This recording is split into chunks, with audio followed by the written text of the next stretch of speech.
Today, I'm sharing a fantastic pop up card design featuring so much dimension. And the best part? It folds flat to fit into an envelope. To see this project come together, stick around. That video is coming up next.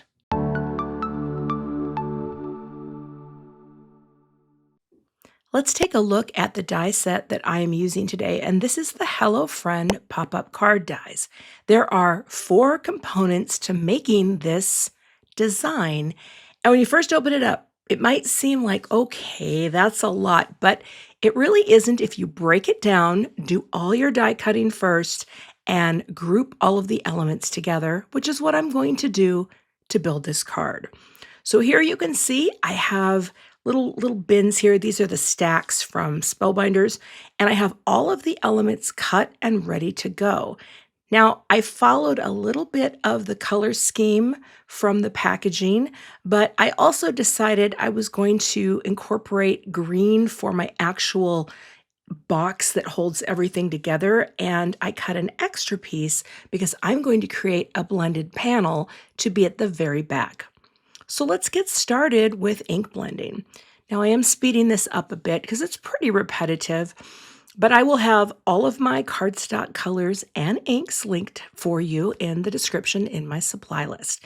We have dragon fruit ink on dragon fruit cardstock, and we're just adding some depth and dimension to the flowers. You certainly don't have to do this, but if I have the time to ink blend, I like to add that because it really does add something special to the die cuts. Now, forgive my voice, it sounds a little froggy, and that is because I have had a cold, but I think it sounds a little sexy. Anyone? Brenda Vaccaro? Kathleen Turner? Miley Cyrus? I'm trying to hit all the age brackets here. Anywho, I'm feeling much better.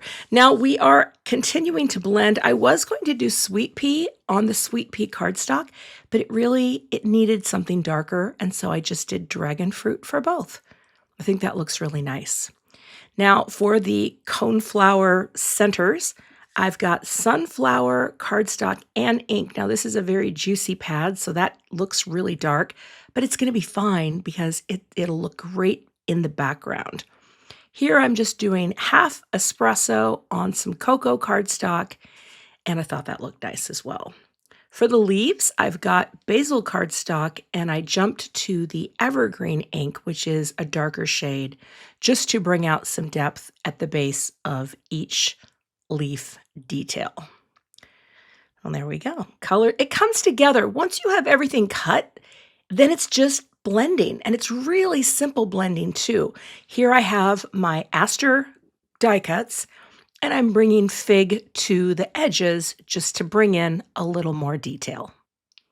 Next, we'll move on to the bees. Now, I just wanted to sweep a little bit of yellow along the edge of this ivory cardstock for the wings because I've got the ivory piece that is going to be the top part of our pop-up box, but I thought a little extra ink would create some separation. Now here I'm using, again, sunflower on sunflower cardstock just to give a little dimension to the bee bodies.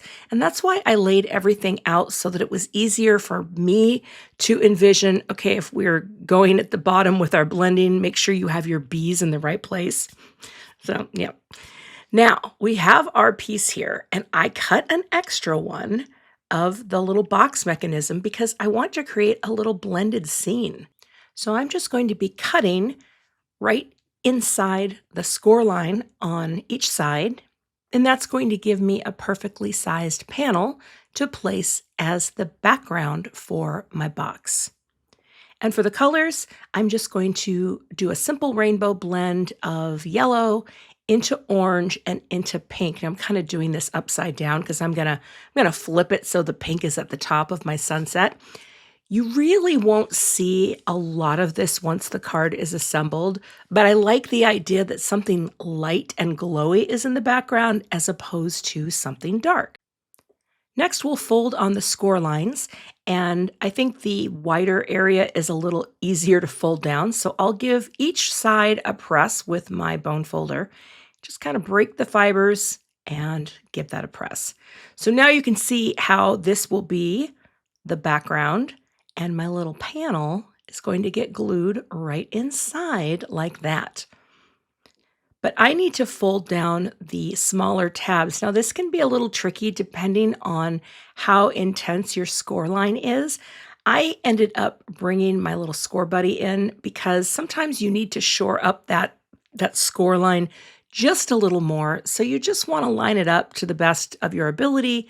Go over it in one of the channels of your scoring tool, and that's going to make it easier to fold. So don't be afraid to kind of shore up that score line. Now it folds over nicely and I can give that a good press. So that creates one of the tabs, and then we repeat on the other side, again folding along where I bumped up that score line a bit and give that a nice press. So that is the box. Well, it's not completely done. I'm going to use dry adhesive, just some tape runner, and adhere that blended panel into the background of my scene. Okay, now it's time to start gluing. And again, once everything's set up and you've got your blending done, you can build up your layers easily. Now I'm starting with the back layer. This is the one with, I guess, are these bluebells, bluebonnets, bells, something. I had my die cut flipped around at one point and I'm like, wait, are these supposed to be tulips? No, they're supposed to go down. So if you think they're going up, you got to flip it. You got to flip it good. All right, so we're getting these on. Very easy to do. Liquid glue lets you wiggle everything right into place. And that's layer one. Now, this second layer inside is going to contain all of my flowers and leaves. So I'm going to build one cone flower right here to show you how easily this one comes together. But you can see how the ink really does make a difference, that blending. It just adds some depth to the design. And even though that was pretty dark on that yellow part, it's going to look great once this little bit of brown is added. I dabbed off a little of the glue just so that it would not ooze through. And that's a coneflower. So cute, right?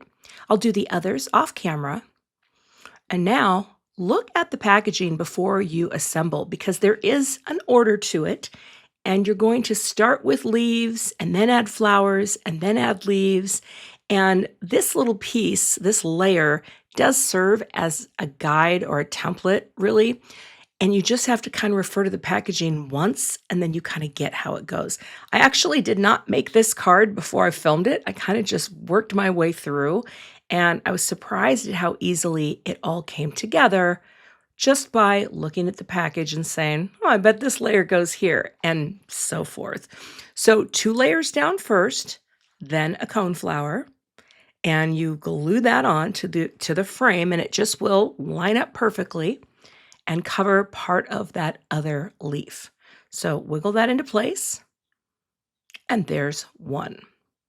Then you repeat with the rest of the leaves. So the leaves are open at the bottom, right, to create that sort of veining look, but you just kind of wiggle it and push it down a little to bring them together. It doesn't have to be perfect as long as it's covering and you see the lighter colored cardstock in the background, it's going to be golden. Place that down. And now for this coneflower, I thought I would put the glue on the back of it because it's actually easier to control, and then I didn't have to worry about getting glue somewhere I might not want it. Went a little heavier here just because there are other things it has to adhere to with the layers of the leaf. And again, wiggle into place. And then adding the last leaves and the final coneflower. Now this could be cute just by itself. Like you wouldn't have to add every layer every time you made this card design, right? You can do single layers. It will still have dimension. You could try some other things in the background, maybe some more die cuts of the same flower and make multiple layers of flowers. I think there's a lot more you can do with just individual panels. But this is the topper. So the topper is as the topper does, right? There are bees on here. Now, let's say you don't like bees. I love bees for what they do in the world, but I am afraid of them because I've never been stung. True story, never been stung. Could be highly allergic. I have no idea. However, if you don't like the bees, take a sharp blade and just trim them off from the inside and just have a plain frame. Okay, because this frame is key for holding this entire box together, but you don't have to use the insects if you are not a fan. So just wanted to point that out. But now I'm just building the rest of the bees up, and I have the same ivory cardstock on the wings. The reason I added just a little yellow is I thought it would make the wings stand out a tiny bit more, but I still wanted them to be relatively neutral. And we're just making bees. There's a Nat Geo show right now called Secret of the Bees. Now, I shouldn't say dated things in my videos, but it's quite good. Some of the photography, like the videography, is amazing. Watching bees in slow motion, I didn't know that was my thing, but apparently it is. All right, the last of the body goes on, and now we have the top of our card. So I am going to use Terrific Tape from Gina K because it's a strong adhesive, and sometimes I don't want to deal with liquid adhesive, but I will tell you this.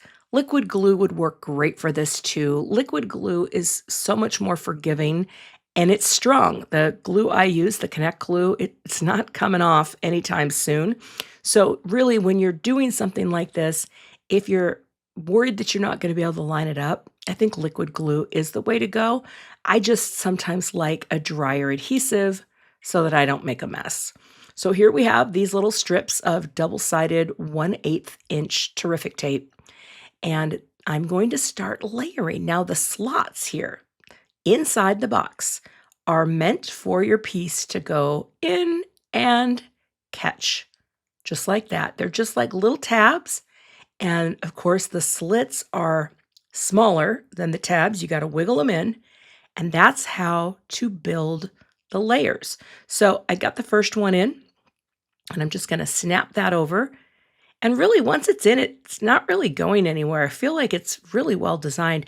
And I will say, I don't know how people think of these kinds of 3D products. You know, I design products myself. My brain does not work this way. So, but here's the best part. You fold it flat. You just shift it to one side. You can see the tabs, right, coming out to the left. And now all we have to do is glue the top piece onto the frame. Now, I was using my Score Buddy here to get a common edge, but honestly, I think it would be easier to not do this because I kind of misplaced it a little bit, and then I lifted it up and I pulled it back off camera, and long story short, I got it lined up, but I don't think I needed to do this because I was just a little off. So I picked it up, wiggled it back into place on one side, and then smushed it together. Okay, so that's one side. And then all you do is glue it down to the other tabs. So again, if you have liquid glue, great. The idea is though to bring it nice and flat so it will line up perfectly with that score line area, right? With that tab, just like that. Now this is a strong adhesive, so it is nice to use for this because it's kind of that strong permanent grab. But look at that. Isn't that cool? And it folds flat. So I love this. Like, I love that it turned out. Now, there's a greeting that comes with this, and I didn't want to rest it on the bee's wings because I thought that would be weird, and I didn't like it in the center, although it could have been cute, but I liked it up top. A little bit higher, Kath, a little higher, just between the two cone flowers, like the tops of the flowers. And here's the thing, it can be floating in no man's land. It does not have to have anything holding it up other than the liquid adhesive. I'm going to press that down and let it adhere. And then when it pops up, it's just going to be floating like the rest of the elements. I mean, I love all the dimension, and it really wasn't that hard to do. So check it out. The pièce de résistance, it folds perfectly flat and fits into a standard US A2 card. Easy peasy breezy. Pop that sucker in the mail. Oh, I love how this turned out. I mean, look at the dimension and the layers. And again, the fact that it can be flat in the mail, genius. I hope this inspires you to check out this fun die set from Pink and Main. If you're not a subscriber to my channel, I'd love to have you, so please hit that subscribe button and be sure to hit the notification bell so that you don't miss the next time I post. I promise not to be this raspy next time, but hopefully it has been a sonic treat for your ears. If you'd like to see another project featuring pop-up cards, check out the thumbnail I have linked below, and I'll see you in that video. Thanks so much for watching and have a great day.